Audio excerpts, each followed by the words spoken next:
Oi, pessoal! Tenho certeza que muita gente que escuta o nosso papo sonha alto, pensa em ir mais longe na carreira, mas não sabe bem por onde começar. Se esse é o seu caso, pega a dica. Seu mundo muda quando você decide estudar. É por isso que eu faço questão de falar da UNA, que além de ser uma grande parceira aqui do nosso programa, está com vagas abertas para o primeiro semestre de 2026.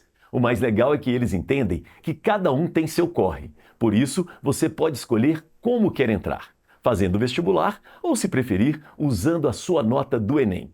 Mais do que colocar um diploma na sua mão, a UNA se preocupa em formar profissionais conectados ao mercado. É ensino que vai além da teoria. Você participa de projetos práticos, aprende em uma infraestrutura de ponta com professores que são referência e se conecta com as melhores empresas.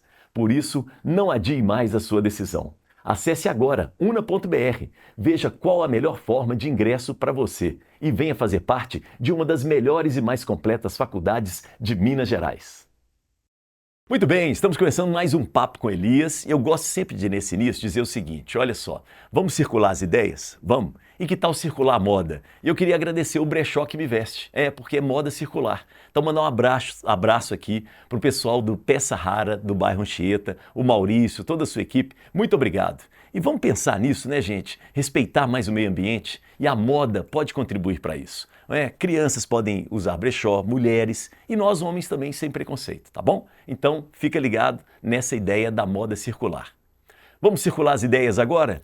O Papo com Elias tem esse objetivo. A gente traz sempre pessoas aqui que têm uma boa história para contar. E a partir das histórias a gente vai ampliando os nossos horizontes. E eu tenho uma queridíssima aqui hoje comigo. É muito legal. Conheci ela, na ONG, que eu faço parte, da IC, mas também na UFMG, no Festival de Inverno, em várias oportunidades. É muito bacana o seu trabalho. Vereadora mais votada de Belo Horizonte, deputada federal também com votação expressiva. E ela é uma ativista, popular e é uma mãe. Estou falando de Áurea Carolina. Tudo bem, Áurea? Tudo bem, Elias, meu querido? Minha querida, Ai, bem-vinda. que felicidade estar aqui. Muito legal, viu, Áurea? Poxa. Bom, eu vou começar com a mãe, porque daí a gente vai para outras coisas. Ser mãe é um ato político? Como é que você encara isso? É demais. É uma existência política, né?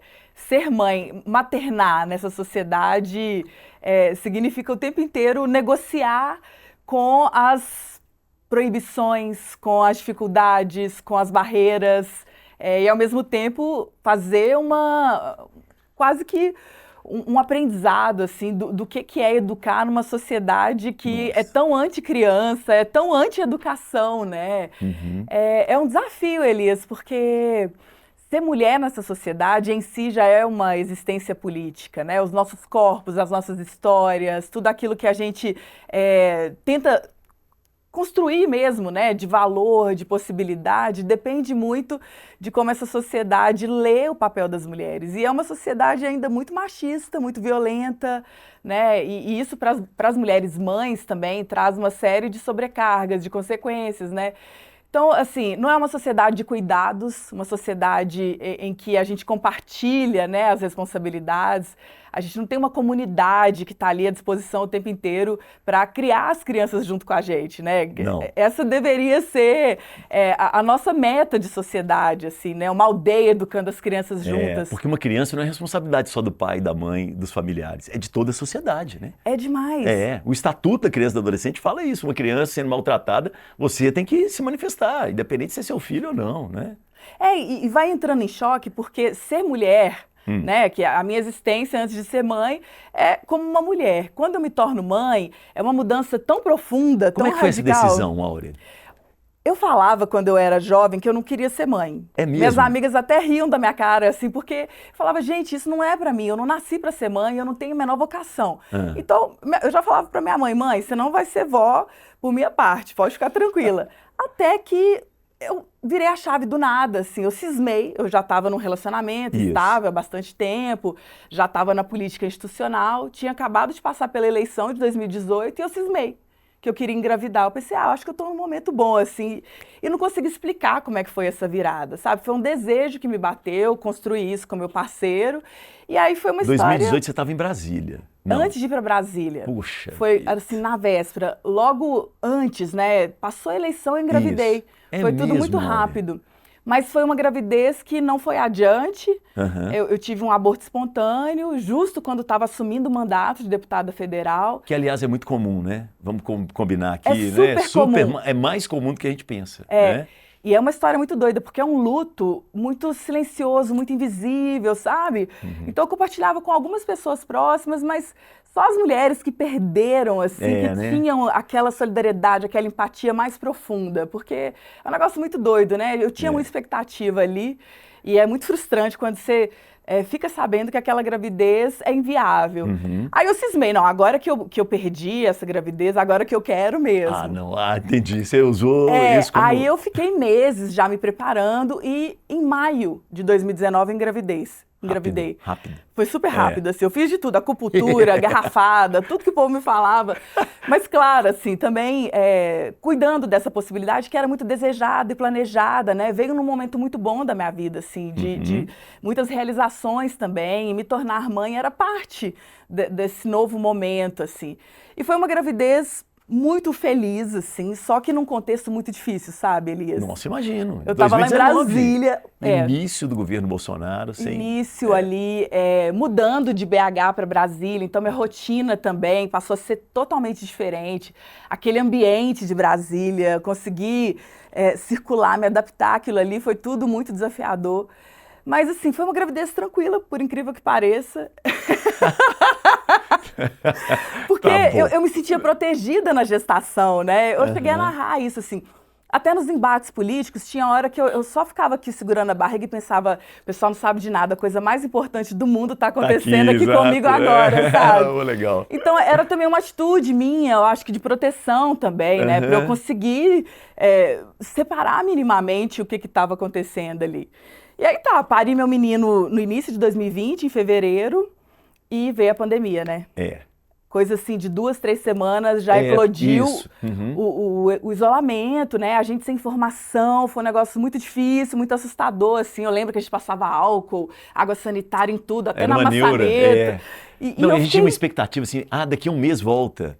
Daqui a 2 meses. Isso matava a gente, né? Matava. Foi um o sofrimento pai do meu mental. filho faz aniversário no final de maio. Sim. E aí, quando começou o isolamento, ele falou, não, até o meu aniversário a gente já vai estar em outra, assim, e nunca chegava esse dia, né, assim, foram meses, anos, né, de muito sofrimento, porque a gente tem sequelas até hoje dessa história.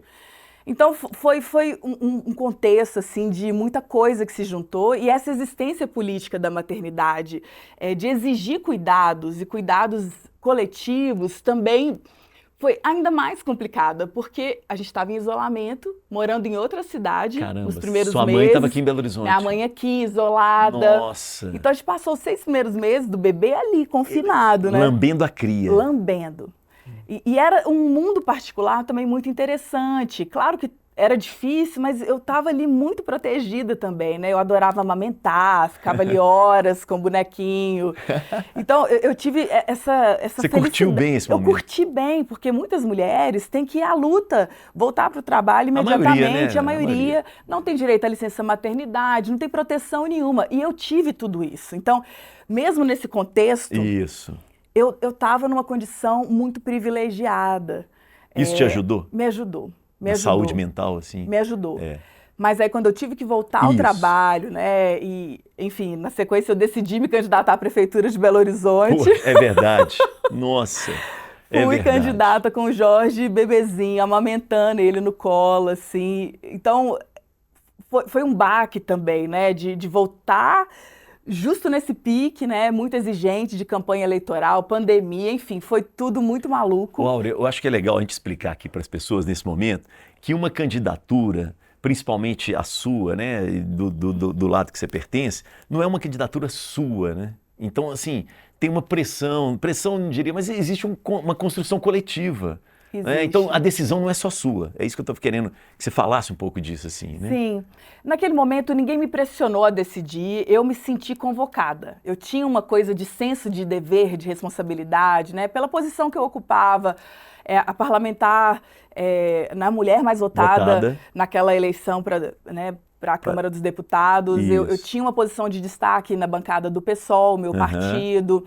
E sentia que a gente precisava ter uma alternativa competitiva para Belo Horizonte naquele momento, não para contrapor o então prefeito Alexandre Calil, Isso. que era super favorito à reeleição, a gente tinha muita clareza disso, né?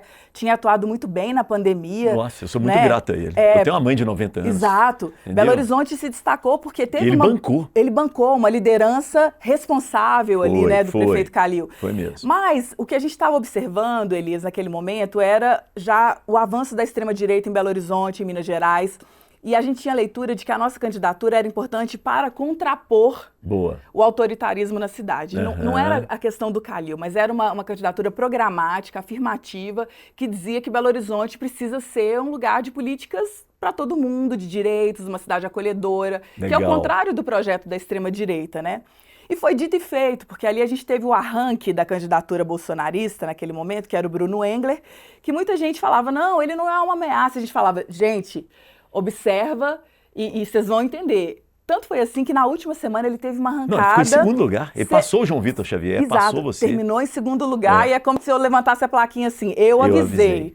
Né, porque a gente tentou construir uma confluência de frente ampla do campo progressista. A gente fez um esforço enorme para que os partidos do nosso campo estivessem juntos, mas, lamentavelmente, nós tivemos várias candidaturas, foi uma fragmentação que acabou prejudicando a gente, né? Então, eu terminei em quarto lugar naquela eleição, mas se a gente juntasse os votos progressistas ali, dos outros candidatos, tirando o Calil, a gente seguramente estava em segundo lugar, com uma outra condição, talvez, né? Mas, assim, a gente não vive de passado. Claro, e aprende com ele, né? Aprende com ele. O passado não me... Eu não habito o passado, né? Eu habito agora aqui, A gente habita agora, mas tem que tirar lições, né, Elias? E eu tô, assim, muito empenhada que a gente consiga de novo fazer esse arranjo de junta-junta, né, do nosso campo. Enfim, até dizer, eu sou pré-candidata ao Senado. Sim. Para 2026, né, uma das casas mais importantes nesse momento, que está na mira da extrema-direita. Né? O Senado é a instituição que define muita coisa no Estado democrático, inclusive sobre o Supremo Tribunal Federal. Agora o jogo está pesado nesse momento. A gente está gravando no início de dezembro aqui, né, de 2025. Né? Pronto. A validação da indicação de ministros para o STF passa pelo Senado, com sabatinas, e também é prerrogativa do Senado abrir processo de impeachment contra ministros do STF. E é justo o que a extrema-direita quer, né? Não, a pauta é colocada assim claramente. Vote em mim porque eu vou promover o impeachment do Alexandre de Moraes. Exato.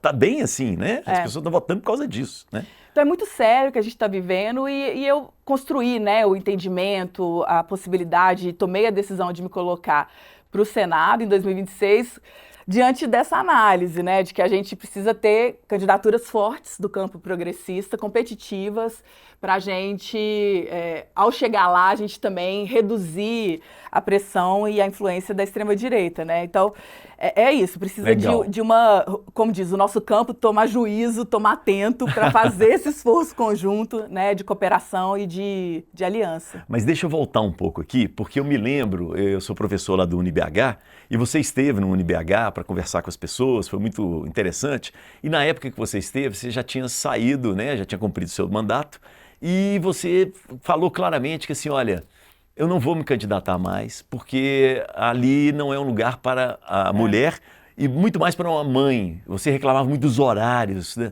Como é que é? Conta isso pra gente. Ó. Pois é, a política institucional, Elias, ainda é um lugar fabricado para um tipo de gente, né? São homens que têm uma vida toda de retaguarda para estar ali cumprindo o seu papel. Isso significa que tem gente cuidando da roupa limpa e passada para o cara ir trabalhar, da alimentação, da família, dos filhos, e o cara tá lá pronto, resolvido, como se nada disso tivesse à sua inteira disposição para ele exercer aquele papel, né? Então, é uma casa que foi forjada historicamente para os homens proprietários, os caras de poder. E a entrada das mulheres na política ainda é uma luta muito desigual, né? A gente tem o Brasil na lanterna dos índices de representação feminina em rankings mundiais, assim. O Brasil perde para países que têm leis muito proibitivas para as mulheres, né? Do mundo árabe, por exemplo. Então, é inadmissível que o Brasil, que na Constituição tem mulheres e homens em condição de igualdade, tenha uma discrepância tão grande na sua representação, porque a gente está muito longe de chegar perto de uma paridade, né, que é a distribuição da população.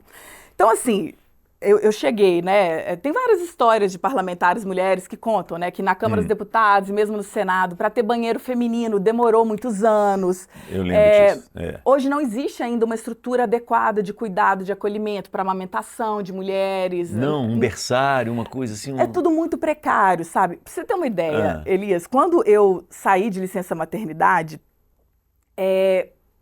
de repente saiu uma notícia num veículo qualquer de que eu era uma das parlamentares mais faltantes da Câmara dos Deputados. A gente foi lá, mas gente, eu não estou faltando, eu estou em licença maternidade. Porque o painel da Câmara indicava as gestantes, as mulheres que tinham saído por licença maternidade como faltantes. E aí o jornal não apurou isso e me colocou lá como campeã de faltas. Então, esse tipo de coisa foi mudar agora, né? Porque a gente falou, gente, mesa diretora, precisa colocar aqui que é uma observação de licença maternidade, né? Então, é nisso que a nossa existência é política o tempo inteiro, que a gente precisa negociar e mostrar que tem especificidades, que tem necessidades, que esses espaços simplesmente não atendem, assim.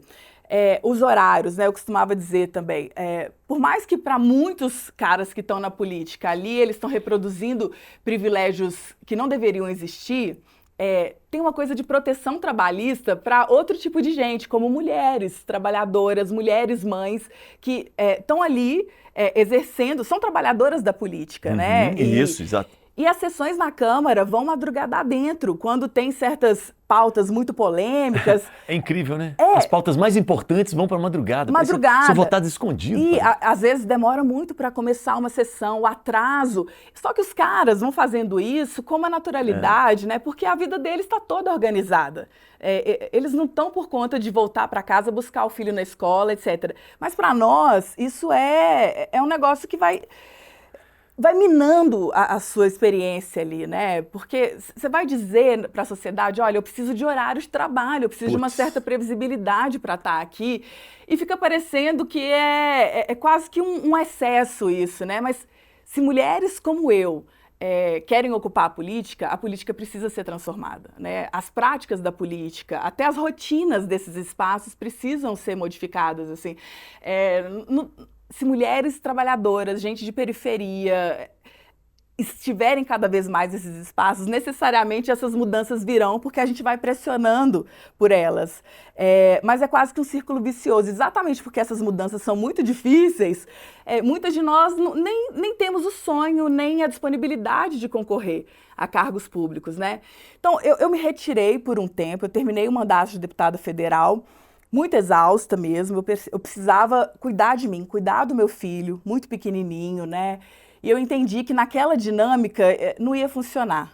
Levar ele para amamentar no trabalho você não queria, né, Gal? Eu não queria, mas é possível, né? Eu já vi isso, né? E várias amigas, colegas, né? Tem exemplos da Thalíria Petrônia, Manuela Dávila. Isso está ficando cada vez mais comum e a gente precisa normalizar essa imagem das mulheres, mães, trabalhadoras da política, né? Mas o custo é muito alto, porque vem julgamento de todo lado. Se não leva o filho para amamentar, quem que está cuidando do seu filho? Se leva, você está levando ele para um ambiente inóspito. Então, a mulher, mãe ainda por cima, ela está sempre na mira e assim, qualquer conduta, qualquer escolha vai ser alvo de julgamento, né? De muitos preconceitos, de muita patrulha moral também. Então, eu fico sempre pensando, Elias, assim, que quando a gente equilibrar um pouco esse jogo, mas também não é só na política institucional, é claro, é socialmente, né, na cultura da nossa sociedade, é que a gente vai começar a entender que é tudo muito violento, e essa violência também faz mal para todo mundo, né? Uma sociedade tóxico, machista, né? Racista, isso, é um negócio... Homofóbica. É um veneno para todo mundo, né? Mas eu acredito muito que a gente consegue desfazer isso. E para desfazer tem que estar lá. Tem que estar lá. Você vai topar voltar, apesar de tudo isso que você passou? Eu tô topando, tô muito disposta. Eu fiquei esses últimos anos numa posição de sociedade civil, né? Eu voltei a atuar no ativismo de base.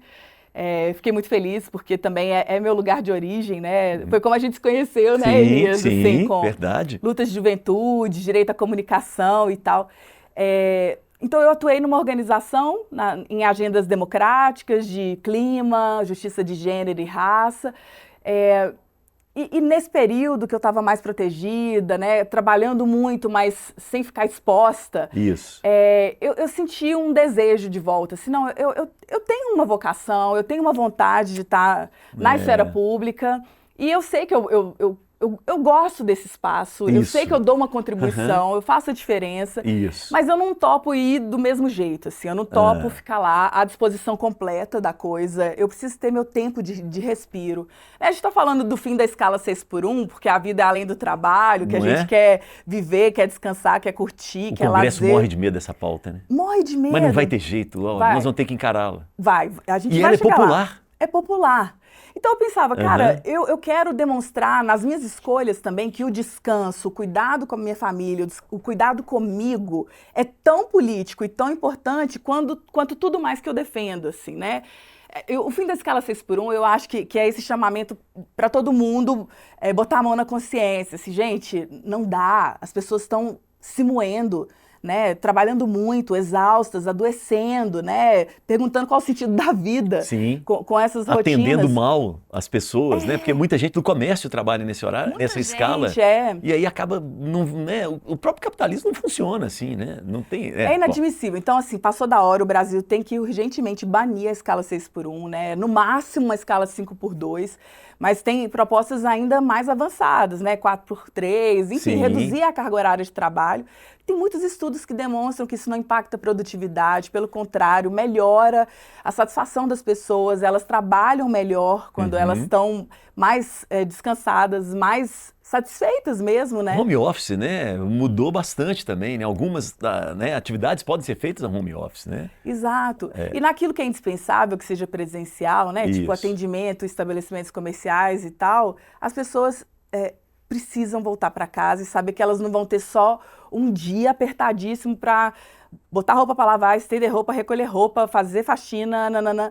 Porque é isso que sobra, né? O dia de descanso vira um dia de arrumar casa, de ir no supermercado. Resolver algum problema na repartição pública, alguma coisa assim. Tá.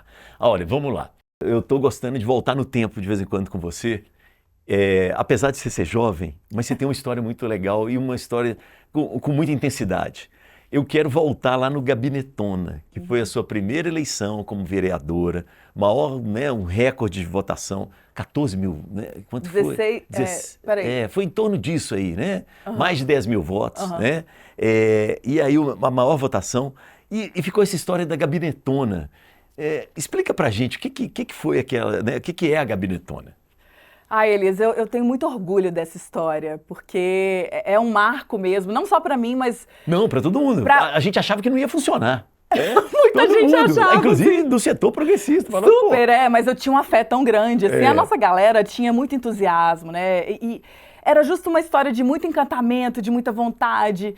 A gente vinha se encontrando em Belo Horizonte, ali em meados da década de 2010, né? Fazendo muitas manifestações, mobilizações, carnaval de rua. A Praia da Estação. Você estava nessa. É a sua geração. É a minha geração, dos anos 2010 ali. Vem as jornadas de 2013, né? Aquele levante. Danada, né? E Belo Horizonte teve um lastro de muita organização a partir dali, né? O Tarifa Zero vem desse período. E eu estava ali vivendo essas manifestações, essas lutas da cidade, num espaço que era de muita aliança, assim, de muita proximidade mesmo, né? O pessoal da luta por moradia, com as ocupações urbanas. Bem lembrado. O pessoal da cultura de rua, né? Eu venho do movimento hip hop, então tinha muito disso também. O carnaval, lutas ambientalistas por mobilidade, foi juntando essa galera. E, enfim, a gente passou esses períodos conturbados da política e a nossa geração ali propôs, cara, tá na hora da gente ocupar esse espaço também. Por mais que nós tenhamos parceiros, aliados, progressistas, não é a gente, não é a nossa turma que tá lá na Câmara Municipal, na Prefeitura. Verdade. Então a gente começou a construir essa ideia de uma cidade que queremos, virou muitas pela cidade que queremos. Nossa, é legal demais. Foi legal, a gente rodou Belo Horizonte inteira, as quebradas, fazendo debates, acumulando conteúdo de um programa para governar Belo Horizonte. A gente queria ganhar a prefeitura, né? Mas naquele momento a gente entendeu que não dava para ir para a prefeitura, então a gente fez uma chapa coletiva para a Câmara Municipal. Foi um negócio muito doido. inventivo, foi uma geringonça que nós inventamos ali.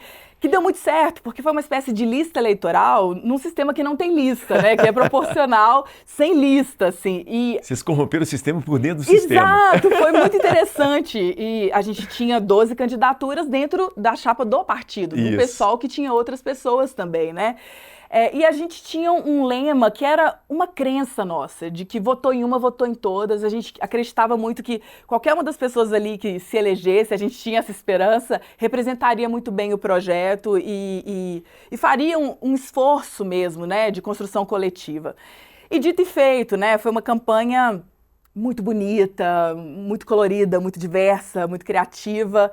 Tinha gente que falava que a gente não ia ganhar mesmo, né? Eu falava, não, gente, aguarde e confie que vai dar certo.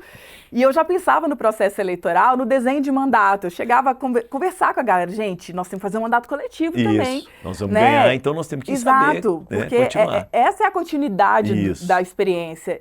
E foi assim, a partir da eleição, com aquela vitória fantástica, a gente já começou a planejar o que seria esse mandato. A gente fez consultas abertas, a gente fez atividades para chamar a cidade para opinar com a gente. Depois nós entramos num funil de planejamento, assim.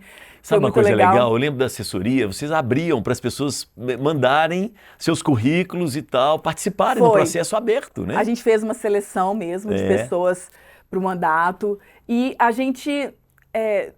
tinha muitas coisas que simbolizavam isso, né? Quando a gente chegou na Câmara Municipal, logo depois da eleição, a gente falou, precisamos de 2 gabinetes vizinhos, porque a gente quer tirar as divisórias e juntar tudo num gabinete só, um espaço amplo. Então, até isso, sabe, na arquitetura da convivência, tinha uma intenção, né, de que a gente pudesse estar ali construindo coletivamente. E foi um exercício muito bonito, né? A Cida Falabella foi eleita vereadora junto comigo.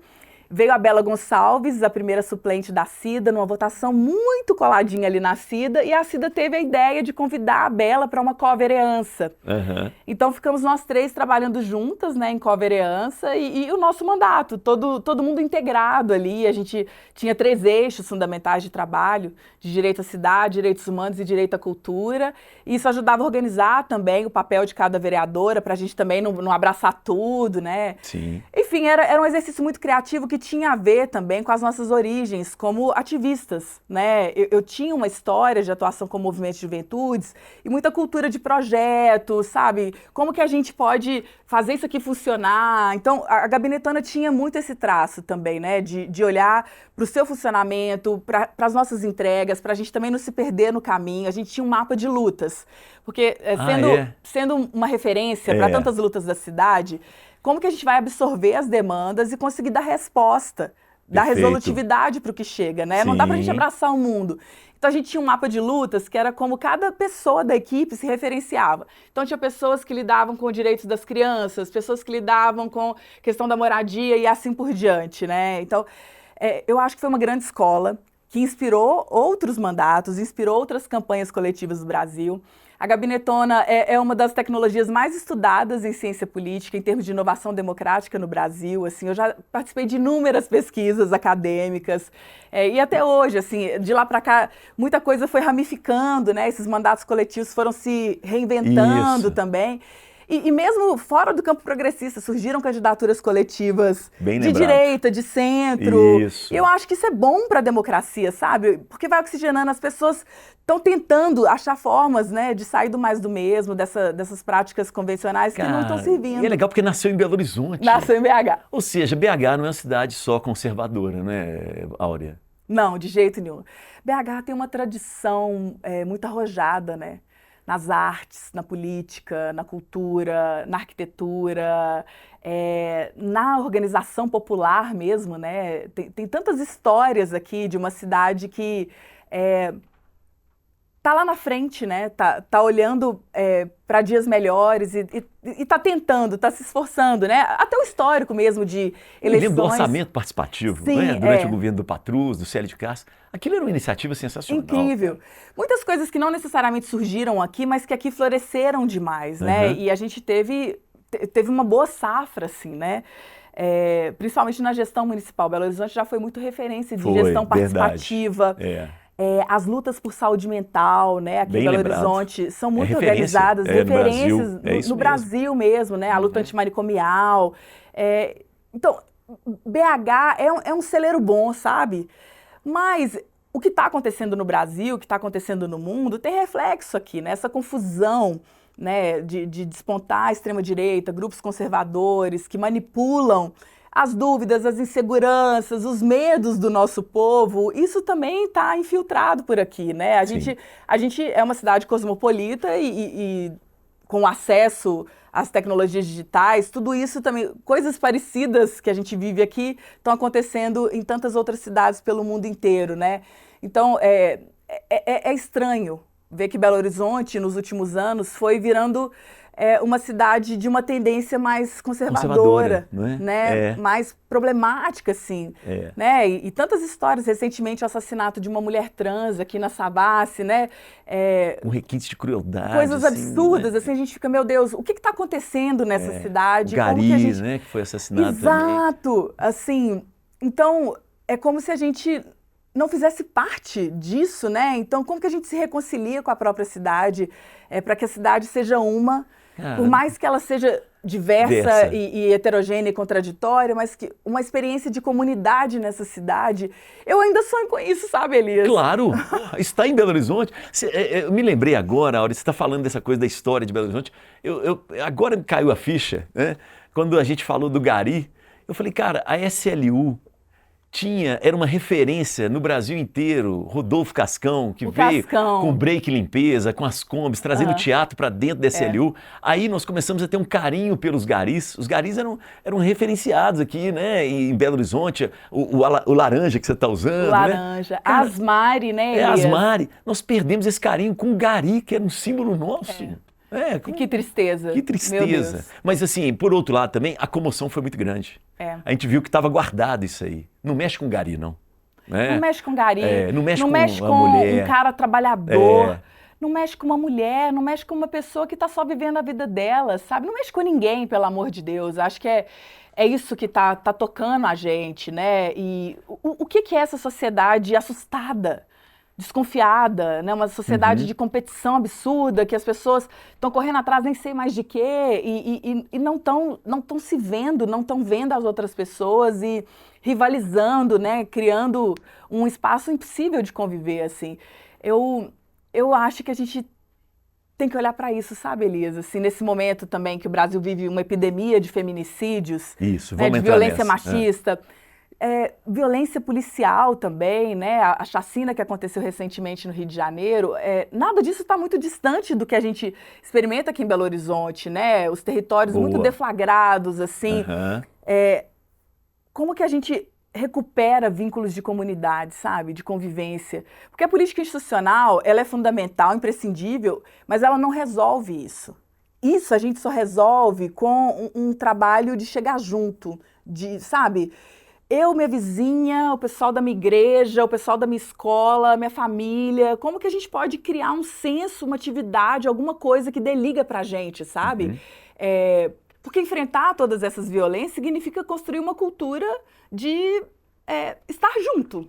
Áurea, então vamos pensar nisso, estar junto. Qual que é o papel do homem nessa luta da violência contra a mulher? Que papel que o homem tem nisso aí?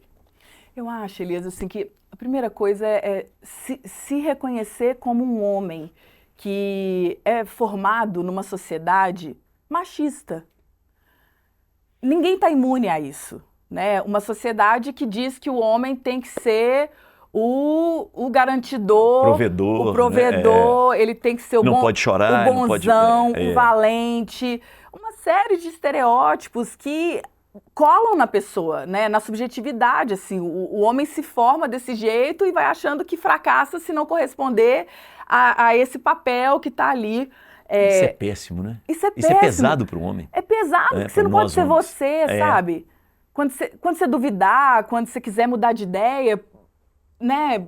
Então, eu acho que a primeira coisa é isso, como que isso afeta cada homem. E não é uma descoberta que você vai fazer sozinho, você pensando com você. Você precisa de pares. Boa. Precisa de colegas, precisa de suporte, né? Eu acho que grupos de homens que vão conversar sobre o que é a experiência de ser homem é o primeiro passo.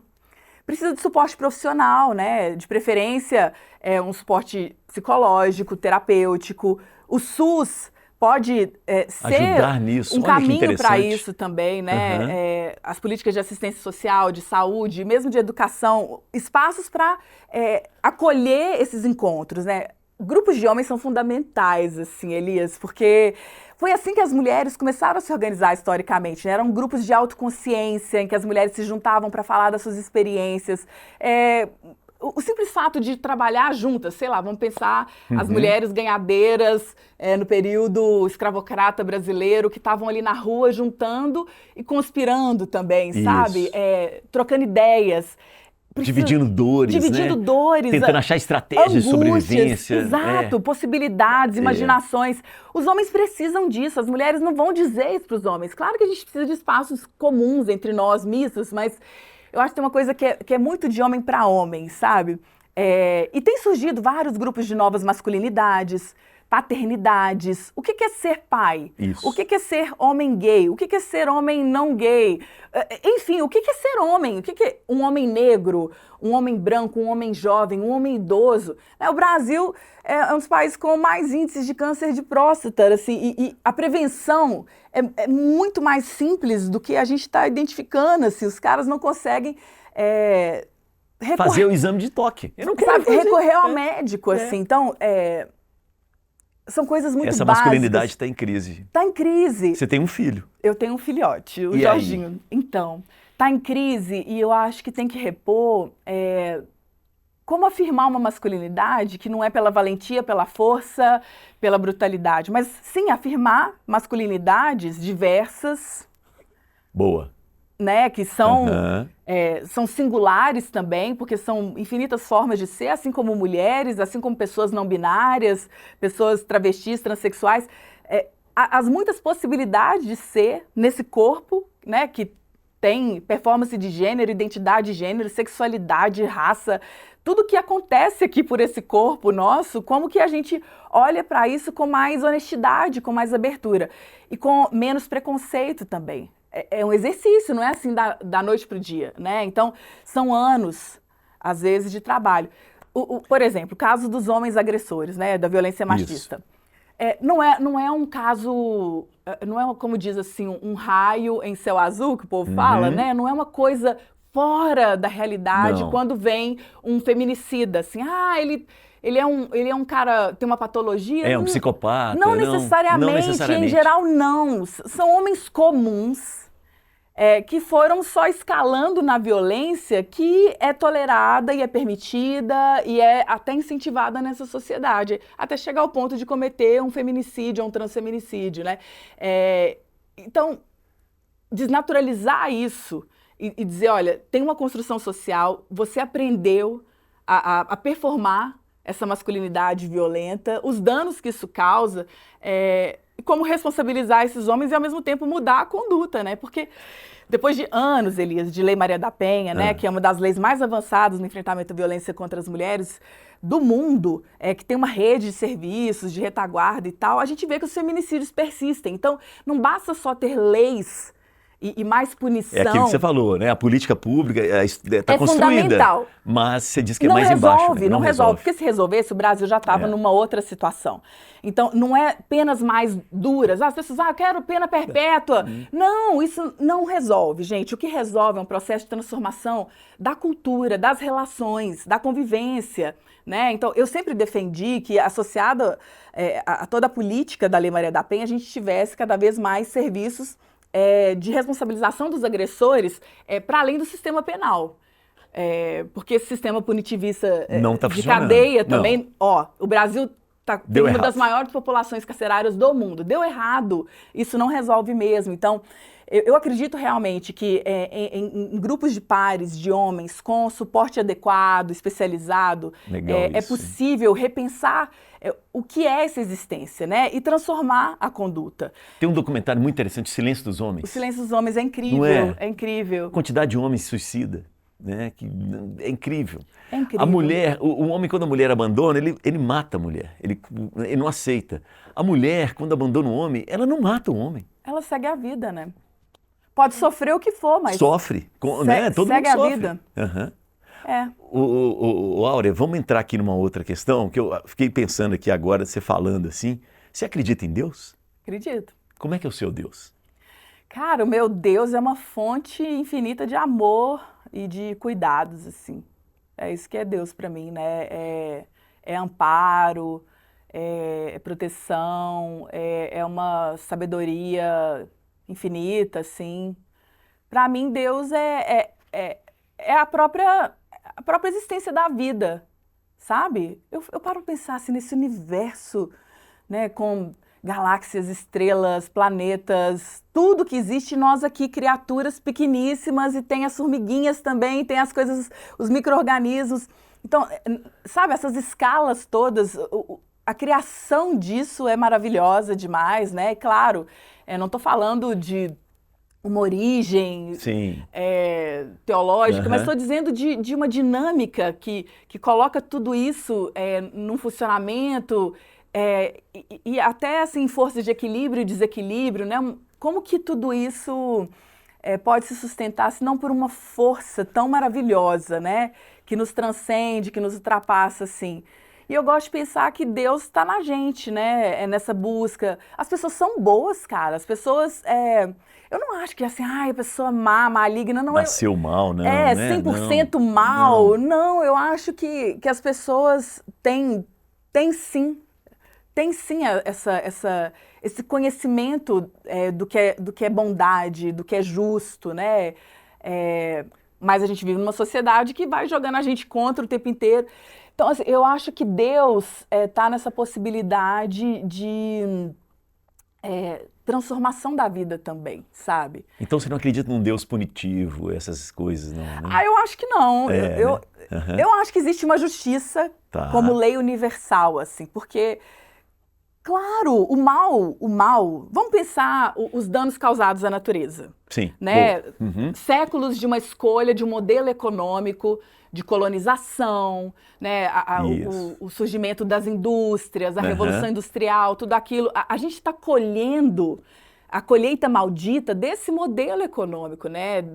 Desde quando se começou a poluir o planeta com carvão, com petróleo, Aham. com os fósseis, e a gente foi entrando nessa rota desesperadora do aquecimento global, hoje a gente está vendo os desastres climáticos, os extremos climáticos como consequência direta disso. disso, né? Então, eu acho que o mal, no sentido do dano, daquilo que faz sofrer, ele tem um retorno, né? Tem uma lei de justiça que é assim, olha, nada vai passar batido. Sim, né? sim. E da mesma forma nas nossas relações, né? Você vê assim, mesmo na sua família, vamos pensar assim, aquelas histórias até de novela, de filme, de vingança, né? Como que começou?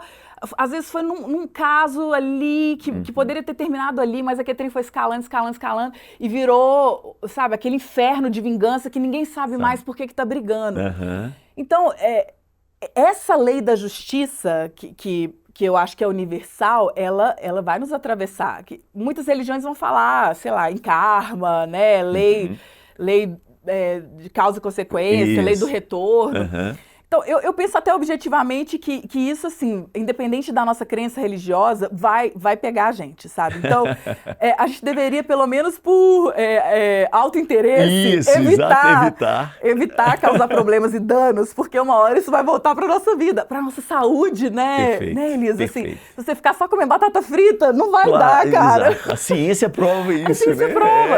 Eu tô há meses, assim, eu tô parada de fazer atividade física, né? Que eu entrei numa transição de trabalho, eu já tô pensando assim, daqui a pouco vem a lei do retorno. Vai. Eu vou começar a sentir dor nas costas e tal. E realmente, tô precisando voltar a fazer uma atividade física. Então, a gente tem evidências na vida, pode ser evidência científica ou evidência da experiência, assim, de que a gente tem que ir melhor por um caminho. E a gente sabe que caminho é esse, A gente né? sabe. É uma opção nossa, Isso, né? isso aqui não é uma coisa sobrenatural que você tem e eu tenho. Qualquer pessoa tem. A não ser, talvez, casos excepcionais, assim, de pessoas que estão num grau de adoecimento, enfim, que não tem discernimento. Mas o discernimento, que eu acho que é um dom divino também, né? Que é você viver e poder identificar, você poder escolher, você fazer seu próprio juízo, assim. Isso é a coisa mais bonita. E eu acho, Elias, que tudo isso está ameaçado também nesse mundo confuso dessa tirania digital, né? Que não é só o digital. mas é uma tirania que passa pelos processos de comunicação que vão formando a gente também, os nossos pensamentos, as nossas opiniões, e de repente a gente está ali reproduzindo coisas que a gente não conseguiu analisar, não tem discernimento sobre aquilo. Você está no piloto automático, Isso. né? Aí você gostou, divulga, né? Passa para frente. Exato. Né? De uma forma, sem aprofundar. Exato. E tem estudos que mostram como que isso está remodelando o nosso cérebro, né? Total. A nossa capacidade neurológica e tal. Então a gente está ficando mais burro. Preguiçoso. Mais preguiçoso, né? Textão, não quero ler. Querendo estímulos rápidos, assim. Então, sem dúvida, isso vai gerar alguma mutação. Perfeito. Né? Alguma mutação nesse tipo de humanidade. A gente está produzindo outros tipos de experiência de humanidade, assim, né? E eu acho que a gente tem que recuperar, não é abrir mão do digital, mas recuperar o presencial, né? Legal. O presencial, esse que é o toque humano, sabe? Olho no olho. Essa experiência, ela não pode nunca ser eliminada, meu Deus do céu, porque isso é solidão, isso é desalento, tristeza, né? É tristeza, né? Depressão. E no limite é violência, porque eu acho que não existir o encontro vai levando as pessoas sei lá, quando eu tenho uma questão assim que eu tô meio em dúvida, sei lá, será que eu agi mal? Será que tal pessoa achou isso de mim, não sei o quê? Se eu não vou tirar isso a limpo, tipo assim, se eu não tô ali no encontro com a pessoa, eu vou ficar castelando coisas que não tem nada a ver. Então, é melhor correr o risco do encontro. De encontrar e tirar e conversar. Conversar, tentar entender o que está acontecendo, do que você ficar ali sozinha circuitando. Eu achei legal, você usou castelando e circuitando. É uma ótima expressão. É aqui dentro, né? É aqui dentro, mas sabe? Não, você tem que encontrar, Nós diferente. Nós somos criaturas sociais, Elias. Isso, né? Legal. Nós somos criaturas para a outra. Com a outra, né? Não é possível você viver ali ensimesmada, né? E isso é muito miserável. Muito, muito. Né? Por isso que a gente constitui família, constitui cidades. A gente vai pro bar, né? Vai pro bar. O bar não tá no digital, não adianta. Não adianta. Onde eu estava passando lá no meu bairro, Santa Teresa, aí tinha uma plaquinha num bar assim, a melhor rede social ainda é uma roda de amigos num bar. Eu achei genial. Marketing sensacional. O marketing do bar. Eu falei, não, esse pessoal é bom. É bom. É isso mesmo. Olha só, vou lá no Chacrinha agora, uma referência, né? Dos programas de auditório, e vou dar uma buzinada, e aí você vai buzinar quem ou o que você quiser, né? Tá bom. O Chacrinha buzinava os calouros ruins, né? Mas sem calor ruim não tinha programa de calor, tem que ter o calor ruim. Mas ele buzinava, dava o troféu abacaxi. Então eu vou lá, ó. Áurea, buzine quem ou o que você quiser. Vai lá. Eu vou buzinar o Congresso Inimigo do Povo. E você tá voltando pra lá. Tô voltando pra lá, Elias, tá puxado. Assim, a gente precisa que o Congresso tenha a cara do povo. O Congresso, de fato, seja uma casa do povo, e não está sendo, não tem sido, né, há muito tempo, assim, Congresso que tem votado muitas coisas anti-povo, né? Não, 6x1 que a gente estava falando agora. Exato! Não tem como o Congresso não levar isso adiante. Acabaram de aprovar o PL da devastação, né, que é uma destruição do licenciamento ambiental, um negócio sem precedentes no Brasil, assim. O que isso vai gerar? A gente já está vivendo uma guerra climática, coisas absurdas, então... É triste, sabe, Elias, ver que é um Congresso que, em sua maioria, evidentemente, está agindo por interesses próprios, né? Queriam aprovar a PEC da blindagem para não serem investigados e responsabilizados por crimes que qualquer pessoa comum seria, né? Isso foi derrubado graças à pressão do povão na rua. Exatamente. Falou, não, PEC da blindagem não, isso é um absurdo. Mas, ainda assim, é um Congresso que joga muito com poderes e privilégios que vão contra a maioria.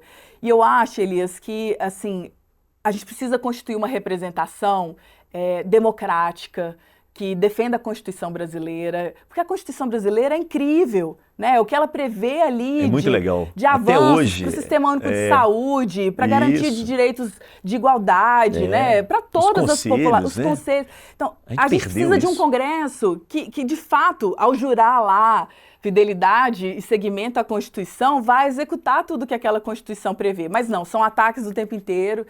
E, enfim, eu estou muito preocupada mesmo com o Legislativo. Foi o que me motivou lá atrás, né? O Legislativo importa.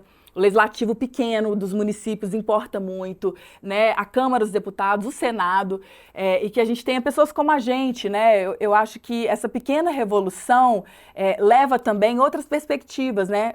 Outras trajetórias de compromisso. Falar, não, eu estou aqui também porque eu tenho muita gente que me trouxe para cá e eu não estou defendendo o meu umbigo. Boa. Sabe? Eu estou aqui também por mim, claro, sendo quem eu sou, né? Eu tô ali Isso. por mim, mas eu tô por nós, né? Isso não é assim, pessoas melhores. Não são Não. pessoas melhores, são É, pessoas que têm compromisso Isso. e entendimento do Aham. que é o papel mesmo de ser um Sim, legislador no sim. Brasil, né? Então é isso, eu desejo que a gente tenha um congresso melhor, Elias. Boa, buzinada boa. Ô, Áurea, por falar em temas polêmicos, qual que é a sua opinião sobre a legalização da cannabis? Tem que legalizar urgentemente, assim. A gente tem que pensar outro modelo de política de drogas, né? Esse modelo que está aí deu ruim, deu muito errado, porque é baseado na criminalização das pessoas e dos territórios, né? Das favelas, das periferias, que é vamos onde ser tem a diretos. repressão policial. É um modelo que não protege as pessoas que fazem uso problemático de drogas, que precisam de assistência e de cuidados de saúde. É um modelo que não resolve o problema do crime organizado, né? Pelo De maneira contrário, alguma. porque Só o crime se especializa organizado mais ainda. e as drogas são só um nicho, é só um ramo do crime organizado, que eles estão infiltrados em Não, tudo posto de quanto gasolina, tudo metanol, quanto é trem, que né? coisa. Licitações fraudulentas. Faria Lima, tá lá, os caras. Exato. Então, é um modelo muito burro que só produz morte e destruição, encarceramento em massa daqueles que são alvos do sistema penal, né? Porque existe uma seletividade no sistema de justiça que é racista, que é contra pessoas pobres. Então, a gente vai ver o perfil das pessoas que estão presas no Brasil, massivamente de homens negros e de baixa escolaridade, cada vez mais jovens, né? Então, a gente vai vendo aí as falhas de toda a trajetória de uma pessoa, de uma sociedade, para produzir esse resultado tão terrível, né? E, claro, isso que nós vimos agora no Rio de Janeiro, a chacina lá nos complexos da Penha e do Alemão, é só repetição desse mesmo modelo que nem gelo está enxugando mais, eles nem disfarçam. No outro dia o território continuou na mão Continua, tudo né? igual, Essa só trocou violência as que está pessoas. instalada ali, né? É um estado de violência interno e externo, assim, as pessoas amedrontadas. Então, assim, a gente precisa de um outro modelo de política de drogas que seja baseada em cuidados. A legalização da maconha, eu acho que é a primeira fronteira disso, né? Sem contar os benefícios medicinais da maconha. Graças a Deus, a gente tem tido já o acesso da maconha, né? Do óleo medicinal. Mas ainda é muito caro. Muito caro. Tem um processo burocrático, tem que passar por uma burocrático. junta. As Mas pessoas os pobres não serviços de conseguem. saúde estão começando, né? A maconha no SUS é uma pauta importante, assim. E, para além disso, tem uma questão de como a gente conversa sobre esses temas com mais responsabilidade e mais sobriedade até, eu diria, né? Então são temas que são tabus, assim, que não se conversa com crianças, não se conversa dentro de casa, na formação, nas escolas, né? E aí vem grupos conservadores que trazem o medo legítimo das pessoas porque desconhecem e exploram isso, falando, olha, agora estão doutrinando seu menino para usar droga, doutrinando sobre sexualidade, né? Quando não é nada disso. Se a gente tivesse uma educação mais protetiva sobre sexualidade, sobre relações de gênero, sobre questões de drogas, sobre todos esses assuntos, a gente teria pessoas mais preparadas para lidar com os dilemas e os conflitos nessa sociedade, né? Então, o sujeito machista que termina sendo um feminicida, ele certamente não teve uma formação que pudesse levar a um outro lugar, assim, né? Então... Perfeito, Áurea. Pensar a masculinidade dele de outra maneira. De outra maneira. Ele então, não teve quando a isso gente lá discute relações de gênero na escola e vem grupos conservadores com pânico dessa palavra, né? Gênero não pode. Tá incentivando. Até gênero alimentício eles queriam tirar dos textos dos planos de educação. Assim, tem que ter gênero, tem que ter sexualidade, tem que falar sobre isso. Daqui a pouco eles vão querer gênero de programa.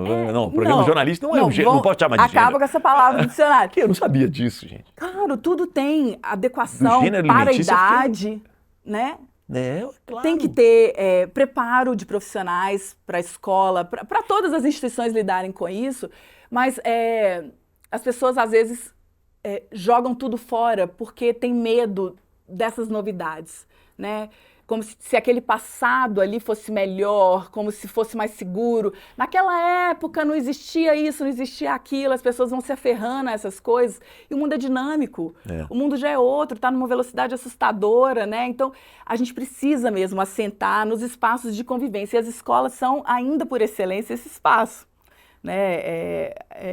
Talvez um dos espaços mais importantes, né? De sociabilidade, de formação dos sujeitos, assim. E eu sou muito defensora de uma conversa aberta, responsável e adequada para cada público, para cada faixa etária, sobre todos esses temas, sabe, Elias? Na escola. Na escola. Boa. Tem que conversar sobre religião na escola, mas todas as religiões. Sim. Entender a perspectiva de matriz indígena, de matriz afro-brasileira, de matriz Árabe, europeia, o que isso. seja, assim. Aprender sobre essas experiências da humanidade, né? E tirar um pouco esse pavor, esse susto, né? As pessoas estão muito assustadas, assim. É uma sociedade muito amedrontada, né? Então a gente confiar mais na gente, confiar que esses encontros eles vão nos melhorar, né? Vão produzir coisas melhores e a gente vai sair lá na frente se cuidando mais, né? Então, a questão das drogas, para mim, é exatamente isso, né? E tem uma questão de inteligência da própria gestão da política pública, do investimento do recurso público, porque são rios de dinheiro que vão nesse modelo equivocado, mas que alimenta também uma outra máquina de guerra, né? Justo aquilo que a gente gostaria de evitar está sendo favorecido com esse modelo. E eu me lembro, assim, enfim, Elias, esse assunto eu vou embora, porque quando a gente tem políticas de prevenção à criminalidade e de proteção nos territórios, né, eu gosto de lembrar do Fica Vivo, que foi uma política muito interessante lá na origem, com jovens de periferia, trabalhando arte e educação, né? Isso. Pessoas educadoras, oficineiras que vinham do próprio território ali. Foi uma política que poderia ter florescido tanto. E um governo do PSDB? Super. Não eu falo, tenho saudades. Da oposição dos tucanos. Porque um governo que, claro, com muitos problemas, mas como qualquer governo, fez entregas importantíssimas. E, assim, era possível conversar, negociar. Exato. Né? E uma das melhores políticas, assim, em termos de segurança cidadã, Bem lembrado. sabe? Que hoje está muito... Eu nem sei mais se... Não existe. Não, isso é coisa de comunista. Se você propor isso, vou falar isso, né?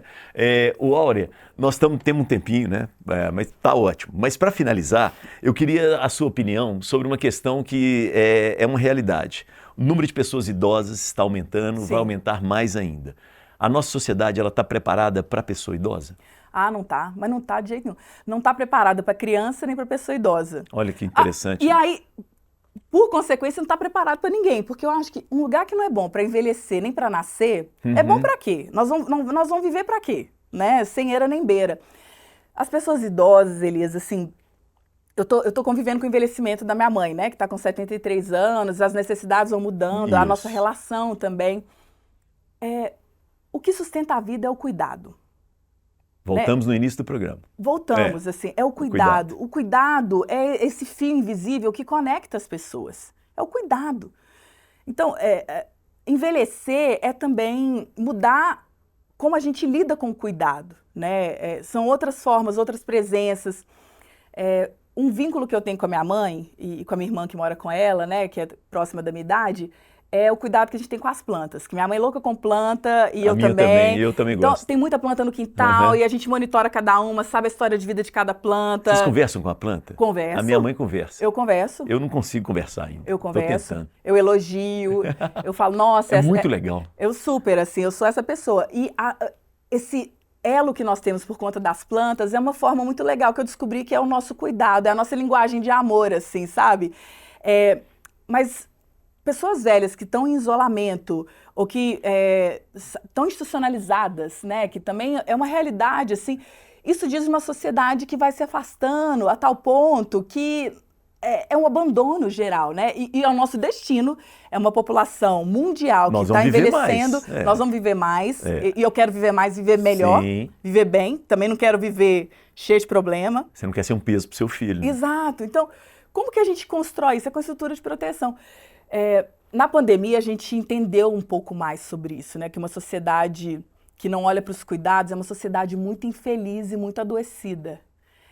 As questões de saúde mental também emergiram com muita força, né? Todo mundo sentia necessidade de falar, meu Deus, assim, a minha cabeça não tá boa, eu tô aqui confinado, ou eu tô trabalhando, correndo risco na linha de frente dos atendimentos e tal. Todo mundo ficou meio dançado da cabeça, né, nesse período, assim. Então, a emergência dos cuidados, eu acho que talvez o que tem de mais importante nesse momento histórico que a gente está atravessando, né? Em relação às questões climáticas, que a gente vai contornar isso com cuidados, claro, com outro modelo de indústria, com transição ecológica, etc. Mas isso é um cuidado. Também. É uma forma de cuidar. É uma forma de cuidado. E os cuidados em solidariedade presencial, em comunidade. Né? Resposta a desastre climático é a capacidade de mobilização comunitária. E mobilização se dá com redes de cuidado. Isso. Então, para as pessoas idosas, a gente tem que pensar serviços de cuidado, mas não esses serviços de um capitalismo também que vai lucrando com a nossa incapacidade de cuidar. Né, que vai criando uma série de... entrega para você uma cartela de coisas para você comprar. Não é isso, mas redes de cuidado que são amparadas por políticas públicas. Né? Existe uma política nacional de cuidados no Brasil, que é muito incipiente, mas que diz desse sistema de proteção. E a gente definitivamente precisa de uma presença nos territórios de profissionais que cuidam, né? Mas como um direito, como uma política pública. Que cuidam para você estar numa praça, para você ir a um cinema, para você, se precisar, ir no serviço de assistência, de saúde. Mas é isso legal aqui, isso, né? Hein? Sabe? Esse que é o nosso chão, assim, de cuidados. E para ter uma vida que seja divertida e prazerosa também, né? Eu penso isso, assim, que as pessoas possam... achar formas de estarem juntas, né? Pessoas velhas, assim, mas não só entre velhos, mas a gente convivendo todo mundo junto, de um jeito que seja gostoso, né? Não precisa ser esse trem carregado, penoso, arrastado, ai meu Deus, os velhos, ai meu Deus, as pessoas... Não, gente, vamos virar isso de um jeito em que a vida continue valendo a pena, né? E depois que eu me tornei mãe, né, que eu fui caindo várias fichas também, eu pensei assim, cara, eu não era uma pessoa muito disponível para as minhas amigas, eu não era rede de apoio para as minhas amigas mães. E hoje eu vejo o quanto que eu falhei nesse aspecto, sabe? É importante a gente reconhecer que é uma responsabilidade a ser compartilhada mesmo. Perfeito. E hoje rede de apoio é o que mais... é a coisa mais importante na minha vida. Né, para eu estar aqui agora, o meu filho tá no espaço escolar. Isso mesmo. Mais tarde vai ter uma cuidadora que vai estar com ele. Então, esses fios, né, como que a gente vai tecendo cuidado e de um jeito em que as convivências, né, as várias gerações estejam ali também desfrutando, e se cuidando, né? O Nego Bispo, o grande mestre Nego Bispo, né, quilombola, ele falava da geração neta e da geração avó. As duas gerações mais importantes, né? Que legal. Que são as gerações do aprendizado e do crescimento, assim. A geração avó traz ancestralidade, origem, tem todo um acúmulo de sabedoria, também de ensinamentos. E a geração neta, nessa experiência com a geração avó, traz frescor, traz outras possibilidades também, e todo mundo aprende, sabe? O Nego Bispo falava, se uma criança não gosta de estar perto de você, não é boa bisca, não. Você tem que ver isso aí, sabe? Então, se não é bom para criança e não é bom para velho, no fim das contas, tá todo mundo meio mal. Boa. Né? Legal. Áurea, só tem a agradecer. Ai, meu querido, obrigado. Muito honrada. Parabéns, muito viu? Obrigada. Parabéns pelo seu trabalho. Tamo muito obrigado juntas. por cuidar da gente. Obrigada, meu amor. Muito legal. Rede social, a gente te encontra? Sim, eu tô no Instagram, @AureaCarolina, e por lá vocês vão saber notícias de mim. Boa, muito legal. Valeu demais. Obrigada, obrigado. querido. Joia. Gente, fechamos mais um papo, né? Muito bacana. Falamos de cuidado e falamos de medos também, né? Interessante como a gente tem que ficar atento a isso. A Áurea Carolina participou com a gente. Beijo para quem é de beijo, abraço para quem é de abraço. A gente está no Instagram, tem um papo com Elias, aqui no canal do YouTube. Eu não queria só que você se inscrevesse, desse joinha, não. Eu queria que você comentasse, né? Fizesse sugestões, críticas. Vamos participar juntos, vamos construir juntos, juntas e juntes, né? Esse canal, tá bom? Legal demais. E eu tô no Instagram, é o @elias.sunshine, porque o sol nasce para todos e todas. Beijo para você, beijo para quem é de beijo, abraço para quem é de abraço. E eu sobrei.